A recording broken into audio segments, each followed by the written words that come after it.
All right. Hello and welcome. My name is Teresa Middleton, and I am the Northeast Regional Program Manager with the Iowa Soybean Association. And today we're going to talk about when to terminate your cover crops.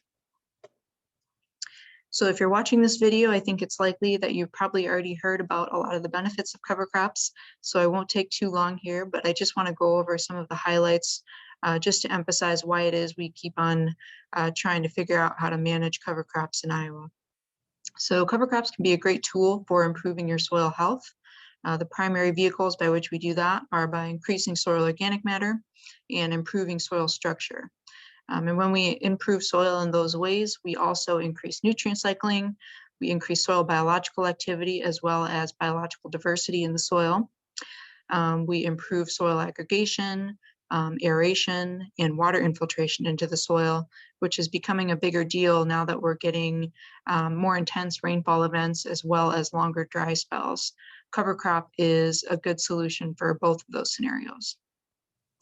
Cover crops are also good if you have environmental concerns. They're great for helping to reduce erosion and runoff, and they can also help you reduce nitrate that might be leaching off of your farm. And if you grow a big enough cover crop, you can use them as a big component of your weed suppression plan, as well as for suppressing other pathogens and pests. So in addition to the things kind of listed out on this slide, I would also add that they can be a great grazing opportunity if you have livestock at the ready.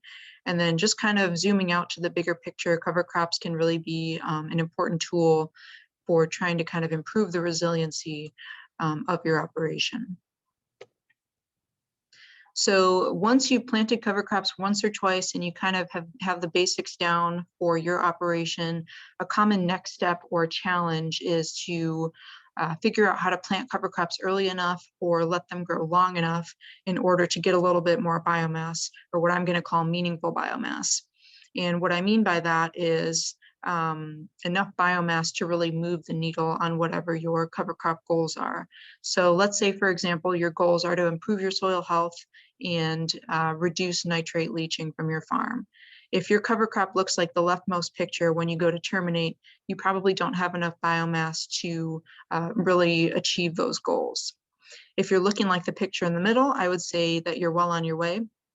And then if your goal is, say, to use cover crops as one of the primary methods of weed suppression on your farm, you might need to aim for something more like the rightmost picture here. And now that's not to say that everybody needs to be shooting for a 6-foot tall cover crop. I think for most people, there's gonna, the law of diminishing marginal utility is gonna apply. So what I mean by that is there's gonna be a pretty big difference between a 3-inch cover crop and a 6-inch cover crop. And again, a pretty big difference between a 6-inch cover crop and a 12-inch cover crop. But when you're getting up into, you know, the 4 or 5 foot range of cover crops, those additional inches aren't gonna matter as much for most people. So that's kind of where the challenge is when we're thinking about most people are in the range of 1 foot or 2 feet or less of cover crop biomass. So we're trying to figure out how we can get a few more inches of biomass in that area because those extra inches really do add up. The more biomass you're able to generate, the more and the faster all of those benefits from the previous slide are going to happen for you and your soil. So the obvious solution to trying to grow more cover crop biomass is either to plant it earlier or terminate it later. So it seems really simple, right? But unfortunately, both of those strategies come with a host of challenges. For example, most folks aren't able to get their cover crop into the ground until after harvest, which depending on the crop and depending on the year, that's going to put you at mid-October into early November. And that's not that big of a growing window for that cover crop to get started in the fall. And then if we think about the spring going into when you're going to terminate the cover crop, the standard recommendations for when you should terminate are currently 10 to 14 days ahead of corn and at least 3 days ahead of soybeans. And so again, depending on the year and the weather, that's going to end up putting you, end of March, beginning to mid of April. And again, that's not always a very big growing window for that cover crop to green up and take off again in the spring.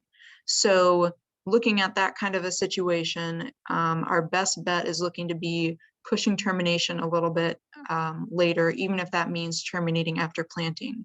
And we know this planting green, we know that it's possible. Anecdotally, there's a lot of examples of people that have made it work on their farm, but we also know that it probably takes a little bit more finesse and maybe a little bit more practice to do it well.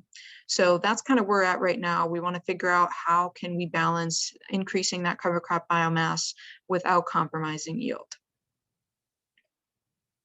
So let's look at some results. This is how we're trying to tackle this problem. We're doing cover crop time of termination trials where we have 2 different termination dates and we compare the yield and the cover crop biomass between those 2 dates. So these are the results from 2020, and I'll kind of walk you through how to look at this figure. I know it's a little bit different. So on the y-axis, we've got the yield advantage for the later termination date. So that means anything above this 0 line here, the yield advantage was for the later planting date.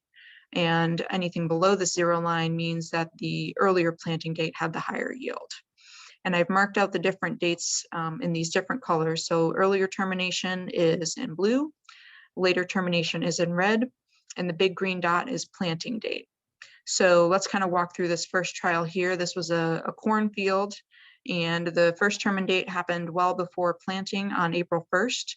And then the corn was planted on April 26th, and the later termination date was just after planting on the 27th. So that's kind of how you look at this, and we've got date along the x-axis here.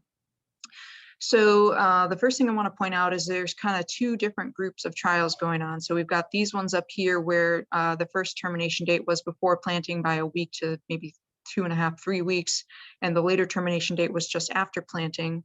And then we've got this this kind of second group down here where the early termination date even wasn't until 3 weeks to a month after planting, around mid to late May. And then the later planting date was even later, about 1.5 months to 2 months after planting, over in mid-June. So we're kind of comparing apples to oranges here a little bit when we think about how these trials were set up. And then finally, we've got this trial down here, which had the biggest difference between treatments, where both planting and the first termination happened mid-May, and the later termination happened a month later in mid-June. So what do these kind of widely variable trial results tell us?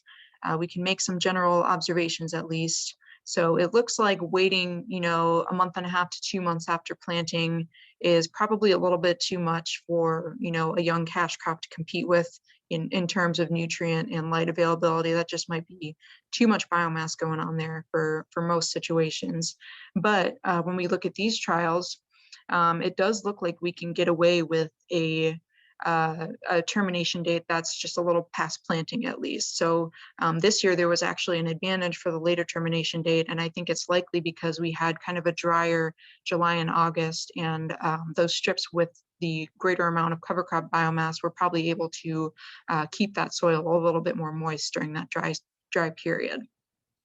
So let's take a look here. I've added in a little graph of the cover crop biomass if you wanted to kind of gauge the differences between these different trials and treatments. So these line up in order with these trials over here. So that first corn trial, the early termination cover crop biomass was right around 500 pounds dry mass per acre, and the later termination was about double that at 1,000 pounds of biomass per acre. So the first 2 definitely a little bit lower in biomass.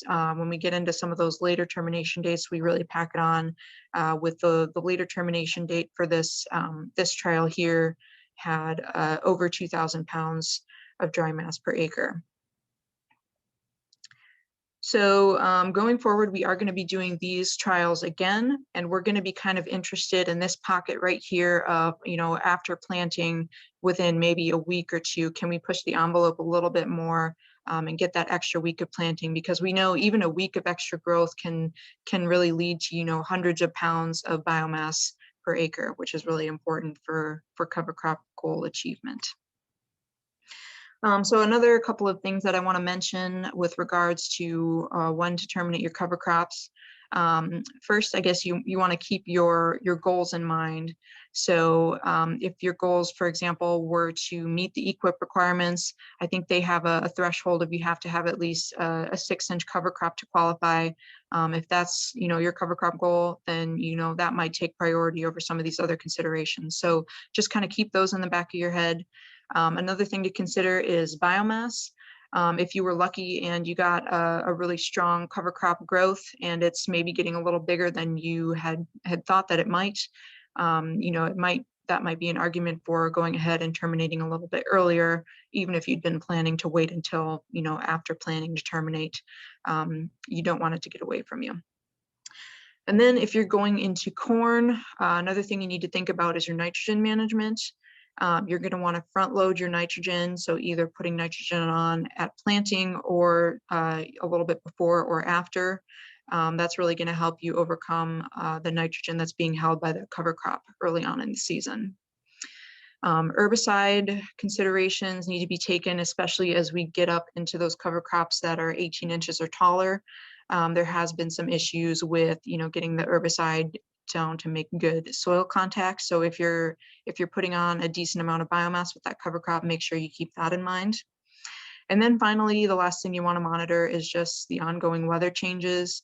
If you're kind of sitting on the fence, maybe being pretty close to termination and the weatherman is predicting a week of cold, rainy weather, you might want to go ahead and terminate a little early to make sure that you guarantee a good kill and that you're not going to have to go back out later and spray again.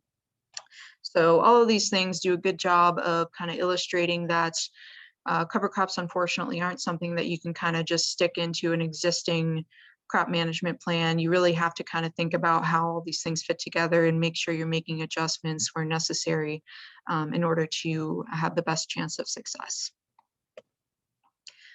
So moving forward, again, we're going to be doing this trial again. We need more data to zero in on the optimum termination time.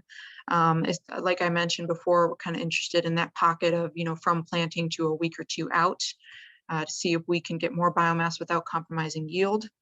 And also, we just want to make sure that the results that we're seeing are going to be consistent from year to year, even under different weather conditions. So anyone who is interested in doing this is welcome to get in touch with us.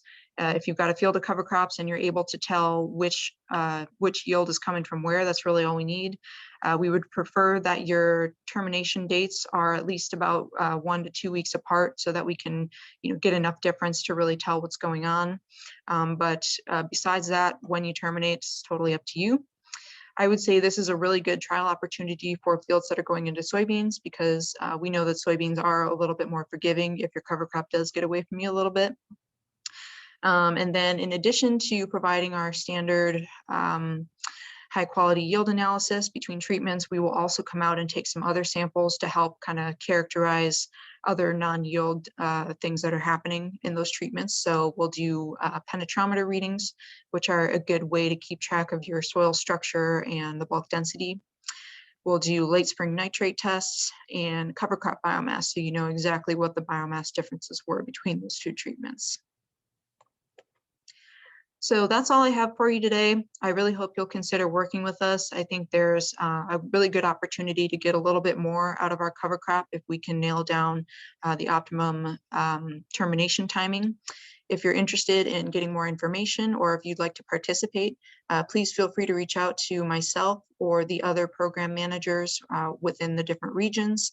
Our contact info is up on the screen, and it's also can be found on the website as well. So thanks for tuning in.